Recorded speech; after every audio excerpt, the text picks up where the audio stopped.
अगर bar association या bar council of India अगर वकीलों को एक निर्देश दे कि कोई भी वकील पर्टिकुलर कोर्ट के अंदर हियरिंग पे नहीं जाएगा, अपीयर नहीं होगा, हम पर्टिकुलर कोर्ट को बॉयकॉट करते हैं। अब ऐसे केस में अगर कोई वकील बार एसोसिएशन की बात नहीं मानता है या बार काउंसिल ऑफ इंडिया की बात नहीं मानता है और जिस कोर्ट को बॉयकॉट करा होता है, वकील जो है अपीयर हो जाता है उस पर्टिकुलर कोर्ट के अंदर, वकील जो है हियरिंग पे चला जाता है उस पर्टिकुलर कोर्ट के अंदर। अब जब वकील हियरिंग करके बाहर आता है तो बार एसोसिएशन या bar council of India show cause notice उस वकील के खिलाफ जारी कर देते हैं कि भाई जब हमने तुम्हारे को मना करा था कि पर्टिकुलर कोर्ट के अंदर अपीयर नहीं होना है, पर्टिकुलर जज साहब की कोर्ट में हियरिंग नहीं करनी है, तो यार तुम अपीयर क्यों हुए हो। तो यहां पे अब सवाल आया था कि ऐसा किया जा सकता है, यानी कि बार एसोसिएशन या bar council of India show cause notice advocate के ऊपर जारी कर सकते हैं इस पर्टिकुलर गलती की वजह से, या इस पर्टिकुलर जब प्रोटेस्ट बार एसोसिएशन ने करा हुआ है, प्रोटेस्ट जारी करा हुआ है और निर्देश जारी करे हुए हैं, तो क्या ये वायलेशन माना जाएगा। वकील ने गलती करी है, वकील ने वायलेशन करा है, वकील ने बार एसोसिएशन की बात नहीं मानी है, बार काउंसिल ऑफ इंडिया की बात नहीं मानी है, तो इस आधार पे क्या एडवोकेट को सजा दी जाएगी या नहीं, ये सवाल अभी आया है हाई कोर्ट के पास में। तो आज इस वीडियो के अंदर मैं ये पर्टिकुलर मुद्दे को डिसाइड करूंगा, क्योंकि अभी रिसेंटली बहुत ज्यादा कोर्ट्स के अंदर गर्मा गर्मी हुई है, वकीलों के बीच में और जजेस के बीच में बहुत ज्यादा गर्मा गर्मी हुई है। इसी वजह से वकीलों के द्वारा जो है प्रोटेस्ट पर्टिकुलर कोर्ट का करा जाता है।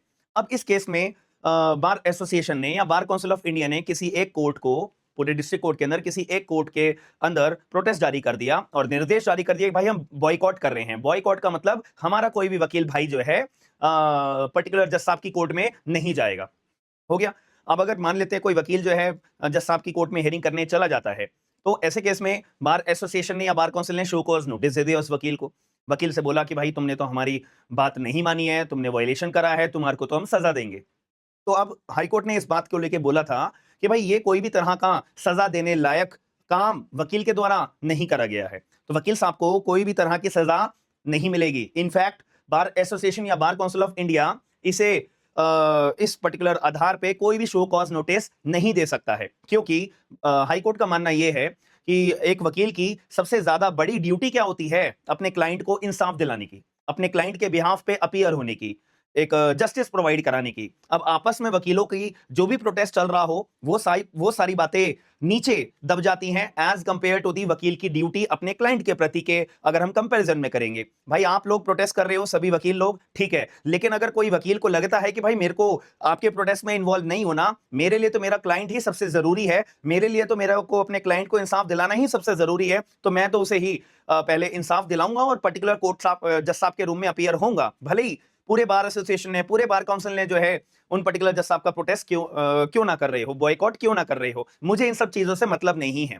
तो ऐसे केस में हाई कोर्ट ने निर्देश दे दिए हैं कि बार एसोसिएशन या बार काउंसिल ऑफ इंडिया अगर कोई भी प्रोटेस्ट या बॉयकॉट का अगर कोई वकील वायलेशन करता है, तो कोई भी तरह का शो कॉज नोटिस नहीं दिया जाएगा, कोई भी तरह की डिस्मिनरी प्रोसीडिंग नहीं चलाई जाएगी, कोई भी तरह की पनिशमेंट या कोई भी तरह की पेनल्टी या कोई भी तरह का फाइन नहीं जारी करा जाएगा। तो ये फाइनल तौर पे हाई कोर्ट के द्वारा अपना क्लैरिफाई कर दिया गया है। ये ऑफिशियल कॉपी है, आप लोग यहाँ पे देख सकते हो, ये हाई कोर्ट ऑफ त्रिपुरा का केस है। इनफैक्ट त्रिपुरा तक बात सीमित नहीं है, ऑल ओवर इंडिया की यहाँ पे हम पर्पस से अगर बात करेंगे, तो अगर कोई भी वकील प्रोटेस्ट का पार्ट नहीं बनना चाहता है और वो कोर्ट में अपीयर हो जाता है, उस कोर्ट में जिसका बार एसोसिएशन या बार काउंसिल ने प्रोटेस्ट करा हुआ है, तो ये वकील ने कोई भी तरह का वायलेशन नहीं माना जाएगा। That's it. आपका क्या मानना है, हाई कोर्ट का व्यू सही है या बार एसोसिएशन का व्यू सही है या बार काउंसिल ऑफ इंडिया का व्यू सही है, कमेंट बॉक्स के अंदर जरूर बताइएगा। और क्या अभी रिसेंटली आपने भी कोई ऐसे कंसेप्शन को फेस करा है, being an advocate, being an lawyer, being a law student, तो कमेंट बॉक्स के अंदर जरूर बताएगा और वीडियो को लाइक करके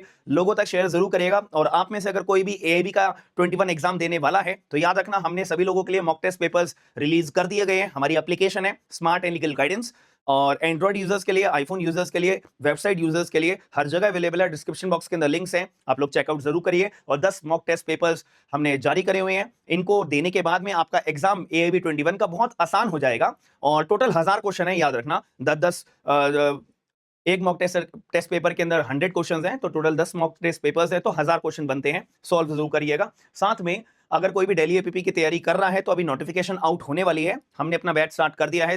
डेली बेसिस पे 2 क्लासेस होती हैं, 3 बजे और 9 बजे। जो भी ज्वाइन करना चाहता है, एप्लीकेशन डाउनलोड करके बैच ज्वाइन कर सकते हैं। बाकी वीडियो कैसे लगी है तो आप लोग मुझे कमेंट बॉक्स के अंदर जरूर बताएगा। हम मिलते हैं नेक्स्ट वीडियो के अंदर। थैंक यू, धन्यवाद।